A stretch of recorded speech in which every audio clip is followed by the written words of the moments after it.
बच्चों क्या हाल चाल, एकदम बढ़िया। तो बच्चों स्वागत है आपके अपने YouTube चैनल राहुल शांति फिजिक्स में। आज की इस क्लास में हम बात करने वाले हैं इंटीग्रेशन के बारे में। बेटा इंटीग्रेशन बहुत इंपॉर्टेंट है। अगर 12th में फिजिक्स में पकड़ बनानी है तो इंटीग्रेशन आपको आना चाहिए, और इंटीग्रेशन के लिए डिफरेंशिएशन बहुत इंपॉर्टेंट है।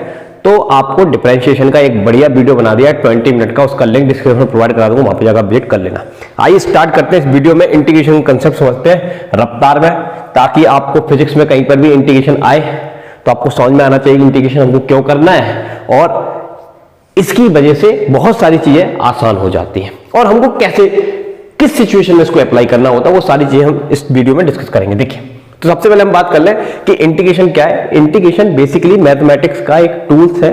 जैसे आप एडिशन करते हैं, सब्ट्रैक्शन करते हैं ना, वैसे इंटीग्रेशन भी क्या होता है, एक ऑपरेशन होता है, मैथमेटिकल ऑपरेशन होता है। ठीक है, अब ये कैलकुलस का पार्ट होता है, मतलब कैलकुलस मैथमेटिक्स की एक ब्रांच है, उसका ये पार्ट है। अच्छा, जैसे मैं आपको बात करता हूं कि नीड ऑफ इंटीग्रेशन क्या है, मतलब इंटीग्रेशन की जरूरत क्या है। इंटीग्रेशन का बेसिक मतलब होता है addition, but nothing but a simple addition.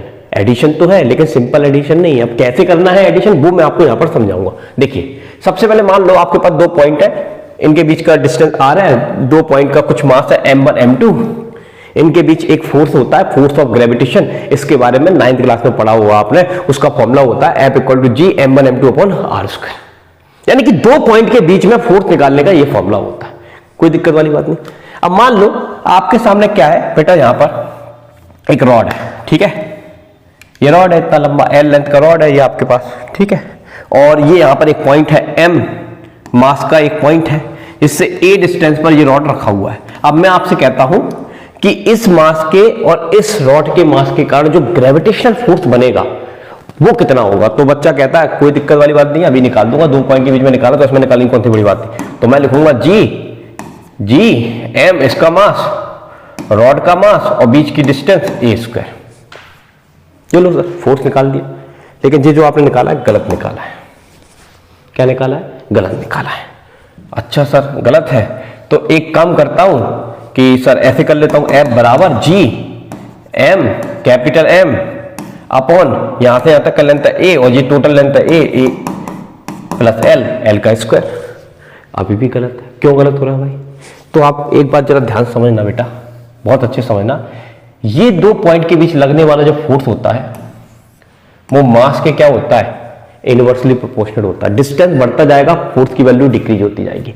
अब तुम ये बताओ, यहां पर जो मास रखा हुआ है उसका डिस्टेंस कम है, यहां पर जो मास रखा हुआ है उसका डिस्टेंस ज्यादा है, तो मतलब ये वाला मास इस पर ज्यादा फोर्स लगाएगा और ये वाला मास इस पर कम फोर्स लगाएगा। तो तुमने डायरेक्ट वो फॉर्मूला कैसे चिपका दिया, जबकि ये वाला जो फॉर्मूला है F = G m1 m2 / r², ये पॉइंट मास के लिए वैलिड है। किसके लिए वैलिड है बेटा? ओनली पॉइंट मास के लिए। बड़ी बड़ी रॉड के लिए वैलिड नहीं है, या स्फेरिकल बॉडी के लिए वैलिड है, क्योंकि स्फेरिकल बॉडी का सेंटर ऑफ मास क्या होता है, सेंटर में होता है। तो इस केस में आप वो फॉर्मूला नहीं लगा सकते हैं। तो जाने कि आप इस रॉड के लिए ग्रेविटेशनल फोर्स निकाल ही नहीं सकते हैं। सर निकालना तो है, बड़ी दिक्कत वाली बात आ गई यार, ग्रेविटेशनल फोर्स नहीं निकाल पा रहे हैं, तो कैसे निकालेंगे? तो साहब इसको निकालने का एक तरीका सोचा गया, और इसके तरीके के बारे में न्यूटन साहब ने बताया कि भाई हमसे तो कुछ हो नहीं रहा है, आप ही बता दो महाराज, क्योंकि आपने ही बताया था ग्रेविटेशन फोर्स के बारे में, तो इसका इलाज बताइए, यहाँ पे तो हमारे सवाल हो ही नहीं पा रहे हैं। तो उन्होंने कहा बेटा देख, सुन, ध्यान सुन, तुझे क्या करना है, तुझे x डिस्टेंस पर जाना है। कितने डिस्टेंस पे जाना है? कहीं से भी एक पॉइंट फिक्स कर लो, वहां से तुम्हें x डिस्टेंस पे जाना है, और x डिस्टेंस पे जाकर एक छोटा सा एलिमेंट कट कर लो। सर छोटा सा एलिमेंट कट करेंगे तो उसकी लेंथ कितनी होगी सर? dl, और छोटा सा एलिमेंट उसका मास कितना होगा? dm। सही बात है कि नहीं? तो अब इस मास और इस मास के बीच लगने वाला फोर्स का फॉर्मूला क्या है? अच्छा, एलिमेंट कट करने से क्या चीज हो गई? एलिमेंट कट करने से ये बेनिफिट मिल गया, क्योंकि ये एक एलिमेंट इतना छोटा है कि हम इसको पॉइंट मान सकते हैं। पॉइंट मान सकते हैं तो ग्रेविटेशनल फॉर्मूला कहता लगा ले मुझे, यूज कर ले। तो ठीक है, यूज करेंगे तो क्या आएगा? Gm dm / x²। सही बात है कि नहीं? बोलो यस और नो, क्योंकि हमने पॉइंट मान लिया तो हम इसमें ये फॉर्मूला लगा सकते हैं। पहले नहीं लगा पाते क्योंकि रॉड था ना बेटा, रॉड का अलग अलग मास का डिस्ट्रीब्यूशन था, समझ में आई बात? तो उस वजह से ये फॉर्मूला नहीं लगा पा रहा। ठीक है, तो इस मास के और इस मास के बीच में ये वाला फोर्स इतना आया, फिर हमने छोटा सा एलिमेंट ए और कट किया, फिर आया, फिर छोटा एलिमेंट कट किया, फिर आया। ऐसे करते करते हमने बहुत सारे फोर्स निकाले। तो सर कब तक करना पड़ेगा? शायद तेरी जिंदगी खत्म हो जाए तब तक करना पड़ेगा। बेटा इनफाइनाइट पार्ट्स किए जा सकते हैं इसके। अगर इनफाइनाइट पार्ट्स किए जा सकते हैं तो हमको इनफाइनाइट बार एडिशन करना पड़ेगा क्या? हाँ सर जी, तो दिक्कत है। फिर न्यूटन पावर ने क्या किया, इसके लिए एक फॉर्मूला बनाया। क्या बताया? फॉर्मूला। उसने ये कहा कि एक्स डिस्टेंस पे जाके छोटे से एलिमेंट का तो फोर्स निकाल ले। क्या निकाल ले? फोर्स निकाल ले। उसके बाद मेरा फॉर्मूला निकाल ले, मेरा फॉर्मूला लगा दे, जिससे पूरी लेंथ का आप क्या निकाल सकते हो? यस, ग्रेविटेशनल फोर्स निकाल सकते हो। तो उसने एक फॉर्मूला दिया। वो फॉर्मूला किस तरह का था?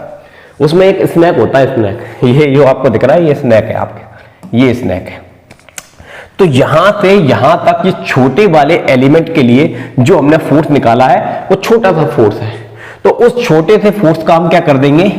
एडिशन कर देंगे। और उस एडिशन का नाम यहां पर क्या है? इंटीग्रेशन है। और ये df की वैल्यू क्या है? ये वही है gm dm upon x square. अब हम क्या करेंगे, हमें यहां से यहां तक का इंटीग्रेशन करना है, तो हम क्या करेंगे? लिमिट लगाएंगे। क्या लगाएंगे बेटा? लिमिट। शुरुआत कहां से हो रही है? इस रॉड की यहां से।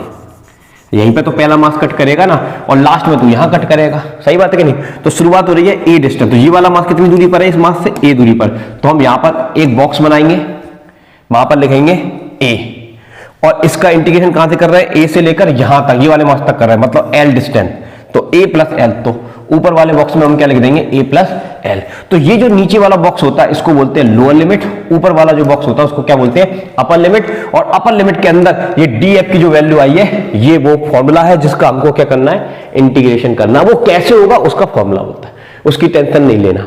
आपको बस दिमाग में ये आना चाहिए कि जब ऐसी सिचुएशन आती है तो उसको सॉल्व करने के लिए हमको क्या करना है? एक्स डिस्टेंस पे जाना है, छोटा सा एलिमेंट कट करना है। उस छोटे से एलिमेंट के लिए जो भी चीज आप निकाल रहे हैं, फोर्स निकाल रहे हैं, इलेक्ट्रिक फील्ड निकाल रहे हैं, कुछ भी निकाल रहे हैं, उसके लिए आप वो फॉर्मूला लगाएंगे और उसके बाद आप इंटीग्रेशन कर देंगे और लिमिट लगा देंगे। यहां से शुरू कर रहे हैं और खत्म कहां पर कर रहे हैं, वो इंटीग्रेशन के अंदर आ जाएगा। ठीक है, अब आगे की बात करते हैं, जरा ध्यान समझना। इधर देखिए, ये आपने समझ लिया अच्छे से। तो ये मैंने अभी आपको बताया, ये जो साइन है इसको क्या बोलते हैं? Integration is addition but nothing but a normal addition. तो इंटीग्रेशन एडिशन तो है पर नॉर्मल एडिशन नहीं है, वो इस तरह का एडिशन होता है, थोड़ा डिफरेंट। आइए अब जरा हम बात करें कि इंटीग्रेशन हमको क्या देता है। सर इंटीग्रेशन क्या देता है, जरा ध्यान सुनना। पहले आपके सामने दो ग्राफ बने हुए हैं यहां पर। एक ग्राफ का जो शेप दिख रहा है आपको, वो कैसा दिख रहा है? रेक्टेंगल। तो रेक्टेंगल का अगर आपको मैं बोलूं एरिया निकाल दो तो कोई दिक्कत वाली बात नहीं है, लेंथ इंटू ब्रेथ कर दोगे तो ये आपको एरिया मिल जाएगा। अगर मान लो ऐसा ग्राफ दे दिया किसी ने, इसका एरिया निकालो, तो सर ये साफ ट्रायंगल बन रहा है, इसका निकालना भी कोई बड़ी बात नहीं है। तो फॉर्मूला होता है ट्रायंगल का हाफ बेस इंटू हाइट, इसका एरिया भी निकालो। सही बात है। अब मान लो आपके सामने ऐसा ग्राफ आ गया, इस तरह का ग्राफ आ गया। मान लो कैसा ग्राफ आ गया बेटा? इस तरह का। एक सेकंड रुकना है सामने, और आपसे कहा जा रहा है सर इसका एरिया निकालो। तो कैसे निकालोगे? अब इसका एरिया जब निकालने जाओगे तो आपको दिक्कत हो जाएगी। क्यों दिक्कत हो जाएगी? क्योंकि ये कर्व है और कर्व में तो कोई शेप बन ही नहीं रहा है। तो इसके लिए न्यूटन बाबा ने क्या कहा कि एक काम कर, एक्स डिस्टेंस पे जा और एक्स डिस्टेंस पे जाकर एक छोटा सा एलिमेंट कट कर ले। ये एक छोटा सा एलिमेंट कट कर लिया, इस हाइट को हम y मान लेते हैं और इस छोटी सी डिस्टेंस को हम dx मान लेते हैं। क्या मान लेते हैं? dx मान लेते हैं। इसका हम इंटीग्रेशन करेंगे। क्या करेंगे? इंटीग्रेशन। और हमको पता है कि ग्राफ का जो एरिया होता है, एरिया निकालना है ना हम इसका। क्या निकालना है बेटा? एरिया। तो एरिया निकालना है अपन को, तो हम ये छोटा सा एरिया निकालेंगे तो इसको क्या लिखेंगे? dA, और इसका हम क्या करेंगे? इंटीग्रेशन करेंगे। क्या करेंगे? इंटीग्रेशन। अब ये छोटा सा एरिया जो है इसको आप बड़ा करके देखोगे तो इसका शेप रेक्टेंगल दिखेगा। अगर ये रेक्टेंगल दिख रहा है तो ये इसकी ये ब्रेथ हो गई और ये लेंथ हो गई, जो भी उसको आपको मानना हो। तो क्या आ जाएगा भैया? ये क्या आ जाएगा? तो आप कहोगे कि सर इसकी जगह हम लिख सकते हैं y इंटू dx लिख सकते हैं, और लिमिट लगा देंगे। क्या लगा देंगे? लिमिट।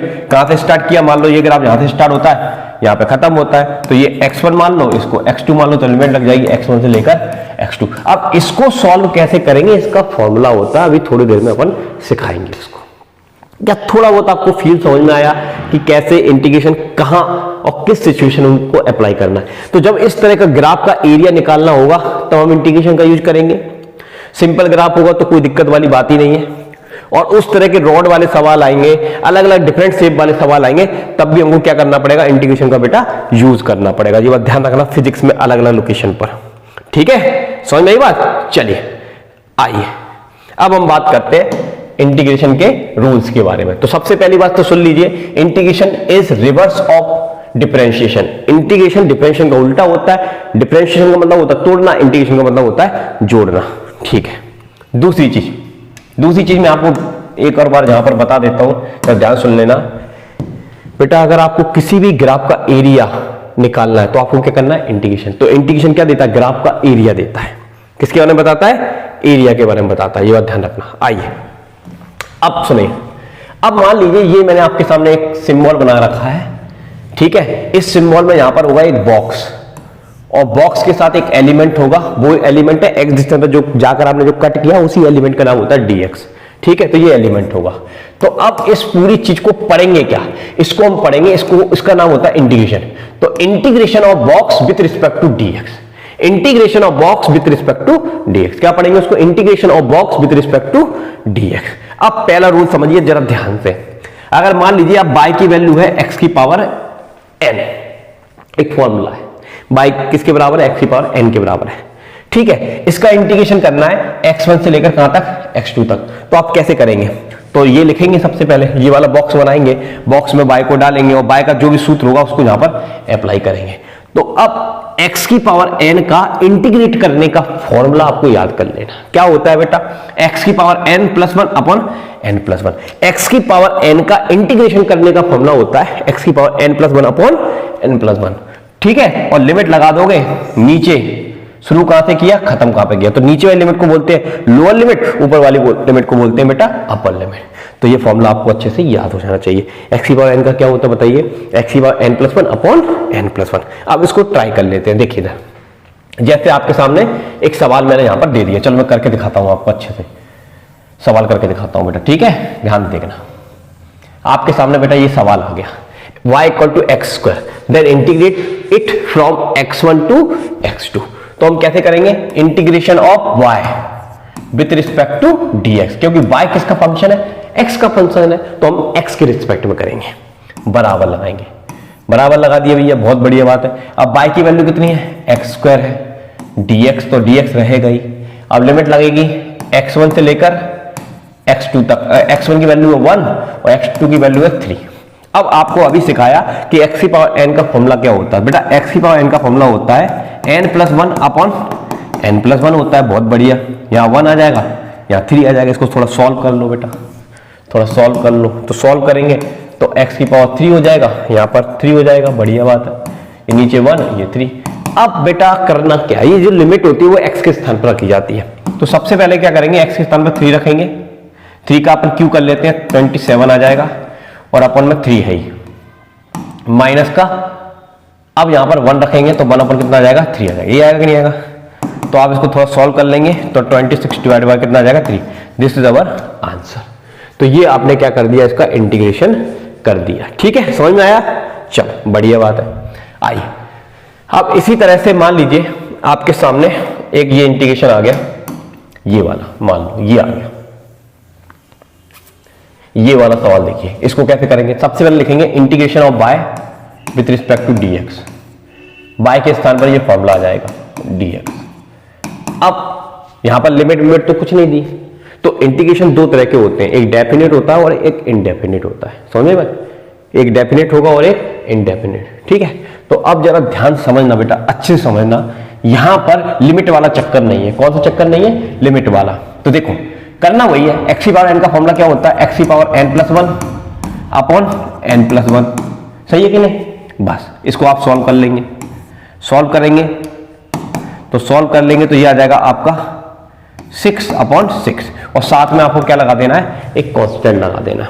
अब कांस्टेंट आप लगाएं या ना लगाएं, फिजिक्स में इसका कोई दिक्कत नहीं है, ठीक है, लेकिन मैथमेटिक्स में इसका इन्वॉल्वमेंट ज्यादा होता है। आपको फिजिक्स में लगाएं या ना लगाएं कोई दिक्कत वाली बात नहीं है। ठीक है बेटा, बस आपको लिख देना है कांस्टेंट। ठीक, तो इस तरह से ये फॉर्मूला आप कर देंगे। ठीक है, तो ये तो हो गया आपका डेफिनेट इंटीग्रेशन, एक पर्टिकुलर वैल्यू आई। और ये क्या हो गया आपका बेटा, इनडेफिनेट इंटीग्रेशन, जिसकी एक पर्टिकुलर वैल्यू नहीं आ रही है, इसलिए हम सोच लेते हैं इसकी वैल्यू कुछ और हो सकती है, इसलिए यहां पर क्या लगा देते हैं, एक कांस्टेंट लगा देते हैं। और आप फिजिक्स में लगाएं या ना लगाएं कोई दिक्कत वाली बात नहीं है। ठीक है, ओके। आओ अब हम बात करते हैं y इक्वल टू एक्स की। अब मान लो y बराबर x है, इसका इंटीग्रेशन कैसे करेंगे, तो बड़ी कोई दिक्कत वाली बात नहीं है। आइए ध्यान से देखिए, हमें क्या करना है, इसका इंटीग्रेशन करना है। ठीक है, तो y का dx के रिस्पेक्ट में इंटीग्रेशन करना है। तो बताइए y की वैल्यू कितनी है, x dx, कुछ नहीं है तो पावर 1 मान लेंगे। तो x की पावर n का फॉर्मूला क्या होता है सर, n प्लस वन, और साथ में एक कांस्टेंट लगाना है आपको, तो ये 2/2 plus c, this is our answer. ये आ गया आपका आंसर, कोई खास बात नहीं है बेटा। अब मान लो एक आपके सामने आ गया y बराबर 1 आ गया, बहुत इंपॉर्टेंट है, तो यहां पर आपने 1 रखा। अब 1 को हम ऐसे लिख सकते हैं सर, हाँ लिख सकते हैं, x की पावर 0, और x की पावर 0 लिख लें यार, तो अपने फॉर्मूला होता है x की पावर n का n plus 1 upon n plus 1। तो क्या आ जाएगा, x की power 0 plus 1 divided by 0 plus 1, और साथ में आपको क्या लगा देना है, कांस्टेंट लगा देना है। तो ये आ जाएगा x की पावर 1 और 1 मतलब x। इसको आप लिखो या ना लिखो कोई दिक्कत वाली बात नहीं है। तो याद रखना 1 का इंटीग्रेशन क्या होता है, dx के रिस्पेक्ट में x, 1 का इंटीग्रेशन dy के रिस्पेक्ट में y, 1 का इंटीग्रेशन d थीटा के रिस्पेक्ट में थीटा। ये ध्यान रखना, और कांस्टेंट लगाना चाहे तो लगा सकते हैं, मैंने फिर से बताया फिजिक्स में इसका इन्वॉल्वमेंट ज्यादा नहीं है। चलिए समझ में आया होगा। अब कुछ फॉर्मूले आप अच्छे से याद रख लीजिए, ध्यान देखिए sin x का dx के रिस्पेक्ट में इंटीग्रेशन होता है माइनस का cos x। क्या होता है बेटा, cos x। ठीक है, cos x का इंटीग्रेशन होता है sin x, उल्टा है। आपने डिफरेंशिएशन पढ़ा होगा, डिफरेंशिएशन में आपने देखा था कि cos का जो डिफरेंशिएशन होता है वो क्या होता है, माइनस का sin x होता है कि नहीं होता। लेकिन sin x का जो इंटीग्रेशन होता है वो माइनस का क्या होता है, cos x होता है। उल्टे ही फॉर्मूले हैं बस। cos x का इंटीग्रेशन कितना होता है, sin x। फिर से बोल रहा हूं, कांस्टेंट लगा या ना लगा कोई दिक्कत वाली बात नहीं है। ठीक है, sec स्क्वायर x का इंटीग्रेशन होता है tan x। ये फॉर्मूले हैं बेटा, याद करने पड़ेंगे। sec स्क्वायर x का tan x, लेकिन ये हमारे ज्यादा काम का नहीं है, ये दो काम के ज्यादा है। एक sin x का इंटीग्रेशन क्या होता है, माइनस cos x, और cos x का इंटीग्रेशन क्या होता है, sin x। एक ये हमारे ज्यादा काम का है, 1/x का इंटीग्रेशन होता है log x, 1/x का log x। ध्यान रखना, log x का डिफरेंशिएशन कितना होता है, 1/x होता है कि नहीं होता। यहां पर उल्टा है, 1/x का इंटीग्रेशन log x होता है, e की पावर x का e की पावर x ही होता है। तो ये कुछ फॉर्मूले इंपॉर्टेंट, ये वाला, ये बहुत इंपॉर्टेंट है। और ये अभी बताया था x की पावर n वाला, x की पावर n का इंटीग्रेशन क्या होता है, x की power n plus 1 upon n plus 1। बस इतना आपको इंटीग्रेशन के बारे में इंफॉर्मेशन होनी चाहिए, बाकी आपको चिंता करने की जरूरत नहीं है। अच्छा, एक ये वाला इंटीग्रेशन और देख लेते हैं बेटा जल्दी से रफ्तार में, देखिए जरा ध्यान से। ठीक है, जैसे मान लो y का एक फंक्शन दे दिया एडिशन में या सब्ट्रैक्शन में, तो उसका इंटीग्रेशन हम कैसे करेंगे, तो कोई दिक्कत वाली बात नहीं है। ये मान लो y का एक वैल्यू दे दिया, y बराबर x² माइनस 2x प्लस 4, इसका हमको इंटीग्रेशन करना, तो कोई बड़ी बात नहीं है, आपको कुछ नहीं करना। सबसे पहले integration of y with respect to dx, क्योंकि y किसका फंक्शन है, x का। बस अब y की वैल्यू कितनी है, लिखो x² 2x प्लस 4, और dx लगाना मत भूल जाना बेटा, ये बहुत इंपॉर्टेंट बात है। आप देखो, अब आप चाहो तो इसका मल्टीप्लाई करके अलग अलग रख सकते हो, ऐसे लिख सकते हो इसको, 2 कांस्टेंट है बाहर निकाल दो। ठीक है, और 4 कांस्टेंट है बाहर निकाल दो, तो अंदर क्या बचेगा, dx बचेगा। सही है, चलो बढ़िया बात है। अब आपको फॉर्मूला पता है, x की पावर n का क्या होता है, n plus 1 upon n plus 1 minus x का कितना होता है, पावर 1 है तो 1 प्लस 1 अपॉन 1 प्लस 1, और कांस्टेंट अकेला dx है तो क्या होता है, x। अरे अभी बताया ना भाई, कहाँ बताया था अभी मैंने तुम्हें, देखो यहां बताया था ना, 1 का इंटीग्रेशन क्या होता है, x होता है dx के रिस्पेक्ट में। बस, तो टेंशन नहीं लेनी है आपको। तो ये आ जाएगा बेटा, आ जाएगा नहीं आ जाएगा। अब आप इसको सॉल्व करोगे तो कितना आएगा, यस ये आपका आ जाएगा x की पावर 3, ये इसको आप सॉल्व करोगे तो ये कितना आएगा बेटा, तो ये आ जाएगा आपका x² अपॉन 2, और ये आ गया 4x, this is our answer. बस खत्म, आपको बस फॉर्मूला अप्लाई करना आना चाहिए। ठीक है, अच्छा जैसे कि हम इसको करके बताते हैं, वो ये वाला सवाल है ना आपके सामने, देखो इसका हमको इंटीग्रेशन करना है। आप आई में यूज कर सकते हैं, इंटीग्रेशन का साइन है, तो लिखेंगे sin x प्लस e की power x plus 1 upon x का dx के रिस्पेक्ट में इंटीग्रेशन करना है। अब कोई दिक्कत वाली बात नहीं, अलग अलग लिख लो या फिर डायरेक्ट भी कर सकते हैं, तो अलग अलग लिख लो। चलो, sin x dx e की power x dx plus 1 upon x dx, ऐसे लिख लिया। अब आपको पता है sin x का इंटीग्रेशन क्या होता है, cos x माइनस का e की पावर x का e की पावर x 1/x का क्या होता है log, this is our answer. कोई दिक्कत वाली बात नहीं है, ठीक है। फॉर्मूला याद है तो बड़ी आसानी से आप कर पाओगे। अब एक खास इंटीग्रेशन आपको सिखाता हूं जो लास्ट टाइप है, जो आपको आना चाहिए। कंसेप्ट क्या है सुन लो, आउटसाइड इनसाइड फंक्शन है, जादुई ट्रिक है, एक ही बार में आंसर आ जाएगा, ठीक है। ये आपको क्या बताता है, ये आपको बताता है integration of outer function keep inside as it is. मतलब इंटीग्रेशन करना है आउटर फंक्शन का और जो इनसाइड है उसको एज इट इज रखना है। Divide coefficient of x, x का जो भी कोएफिशिएंट है उसका डिवाइड करना, एक्स का जो भी कोएफिशिएंट है उसका डिवाइड करना। एग्जांपल देता हूं, मान लो जी आपके सामने ये सवाल आ गया, y बराबर e की पावर 5x, इसका हमको इंटीग्रेशन करना है, तो मैंने इंटीग्रेशन का साइन लगाया e की पावर 5x dx, ठीक है। ओके जी, ओके जी। ये लिमिट वाला सवाल नहीं है, डेफिनेट इंटीग्रेशन नहीं है, इनडेफिनेट इंटीग्रेशन है, ठीक है। तो ध्यान समझना, कोई दिक्कत नहीं है, इसमें कांस्टेंट हमको लगाना पड़ेगा, तो कोई दिक्कत नहीं है। अभी आपको बताया मैंने, इसमें आपको बस यही पहचानना है कि आउटसाइड इनसाइड का मतलब क्या है, ठीक है। अब हमको पता है कि e की पावर x है, तो e की पावर x है, तो e का पावर x है, तो x क्या हुआ इनसाइड और e क्या हुआ आउटसाइड। समझिए इस बात को, e की पावर x तो मतलब x उससे कनेक्टेड है, उसके अंदर की चीज है, मेन तो x ही है ना। तो e की पावर x जो है, यहां पर e आउटसाइड फंक्शन हो गया और x क्या हो गया, जो पावर है उसकी वो इनसाइड फंक्शन हो गई। तो ये क्या कह रहा है formula, integration of outer function और इनसाइड जो है वो एज इट इज रखना है। तो कोई दिक्कत वाली बात नहीं है। देखो e की पावर x का इंटीग्रेशन क्या होता है सर e की पावर x का इंटीग्रेशन e की पावर x ही होता है।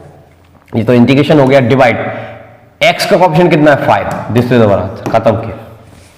समझ में आया कि नहीं आया, एक लाइन में ही आंसर लिख दिया। अगर आप इसका सॉल्यूशन मैथ में देखोगे तो बहुत लंबा खींचेगा, कोई बात नहीं, घबरा मत, और करके दिखाते हैं। मान लो तुम्हारे सामने ये आ जाए e की power -3x dx। Sir e की पावर -3x जो है वो e की पावर का एक हिस्सा है, तो बाहर का फंक्शन कौन हुआ e। तो सवाल कहता है, टेक्निक कहती है कि e की पावर x का इंटीग्रेशन सर e की पावर x ही होता है। डिवाइड में जो x का कोएफिशिएंट है ये वाला, उसका डिवाइड करना हो तो x का कोएफिशिएंट क्या है -3 आंसर, खत्म किया, ठीक है। समझ नहीं बात, आओ और करके दिखाते हैं। जैसे मान लो ये वाला सवाल है, इसको हटाता हूं मैं, इसको हटाता हूं, जरा ध्यान दे। ये वाला सवाल है, y बराबर क्या दिया है sin 2x + 4। अब साइन के पीछे जो भी लिखा है वो तो एंगल होता है, तो साइन के पीछे जो लिखा है वो क्या एंगल है, तो साइन आउटर फंक्शन हो गया और उसका एंगल क्या हो गया इनर फंक्शन हो गया। तो इनर फंक्शन में छेड़खानी करनी नहीं है, केवल इंटीग्रेशन किसका होगा आउटर फंक्शन का। तो इसका जब हम इंटीग्रेशन करेंगे बेटा, क्या करेंगे इंटीग्रेशन, तो कैसे करेंगे, साइन एक्स का इंटीग्रेशन क्या होता है सर कॉस एक्स होता है, माइनस का कॉस एक्स लिखो और पीछे का जो भी है एज इट इज लिख दो। डिवाइड में क्या होता है coefficient of x, coefficient of x कितना है 2 ले आंसर, खत्म किया। कितना आसान है भैया, बहुत आसान है। आओ और करके दिखाते हैं आपको, ये आगे समझ में। चलो और देखो जरा, जैसे मान लो ये है y बराबर साइन ओमेगा टी लिखा है, ठीक है, क्या लिखा है ओमेगा टी, ठीक है। तो इसका dt के रिस्पेक्ट में करना पड़ेगा। अरे बेटा यहां पर t लिखा है तो ये dt मतलब इसका t के रिस्पेक्ट में करना पड़ेगा। जैसे मान लो यहां पर x लिखा होता ओमेगा x तो हम dx लिखते हैं, यहां पर लिखा होता ओमेगा थीटा तो हम यहां पर d थीटा लिखते हैं, यहां पर लिखा होता ओमेगा वाई तो यहां पर हम लिखते dy। मतलब जैसा फंक्शन होता है उसी के रिस्पेक्ट में ही इंटीग्रेशन किया जाता है। तो इसका इंटीग्रेशन किसके रिस्पेक्ट में किया जाएगा dt के रिस्पेक्ट में किया जाएगा। तो कोई दिक्कत वाली बात नहीं है। देखो तो साइन के पीछे जो भी लिखा है वो इनर फंक्शन है, तो आउटर फंक्शन तो साइन ही है। साइन एक्स का क्या होता है कॉस एक्स होता है, तो माइनस का कॉस ओमेगा टी लिखना है और टी के साथ जो है वो आपका यस नीचे आ जाएगा। समझ बात। चल और देखो, जैसे मान लो ये वाला सवाल करके दिखाता हूं मैं आपको। y बराबर क्या दिया है 1/ax + b दिया हुआ है, ये दिया है ना, ये दिया है, इसका इंटीग्रेशन करना है। तो इंटीग्रेशन कैसे करेंगे, लिखो पहले ऐसे लिख लिया dx, क्योंकि ये x है ना तो ये x का फंक्शन है तो यहां पर हम dx लिखेंगे, ठीक है। चल अब आप ध्यान से सुनिए 1/this। अरे भैया तुम इस फॉर्मूले को याद करो, इससे कंपेयर करने की कोशिश करो, क्या होता है log x होता है कि नहीं होता, होता है कि नहीं होता।